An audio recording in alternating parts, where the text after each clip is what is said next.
Okay, so the Pitshark. This is probably my favorite piece of leg equipment we have at the gym.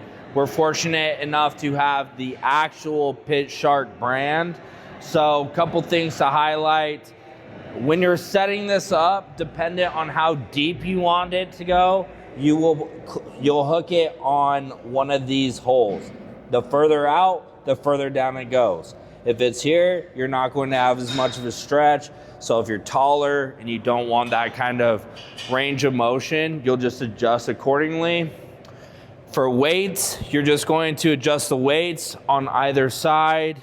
And now, when I'm getting into this, what I'm going to do is we'll just pretend like it wasn't hooked up already. I'm going to step in, put this belt on.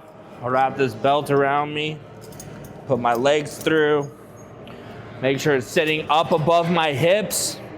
Then I'm gonna come down. I'm gonna hook it on the furthest one out. I'm going to stand up. And then here are the different peg adjustments for your hands.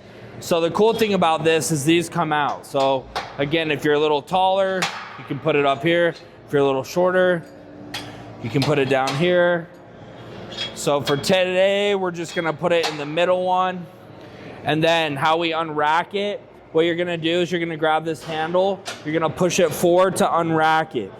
Now, when I'm doing this squat, how I want to do this properly is as I squat, I'm going to drive my hips out. So I'll lightly rest my hands on these top pegs and I'll squat, drive my legs out, drive up, drive my legs out, drive up.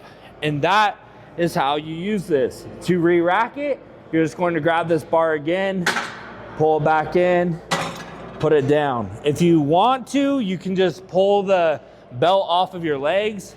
But for me, I'm just going to unclip it, drop it down, and I'm done. So that is how you use the Pitshark, or also known as a belt squat.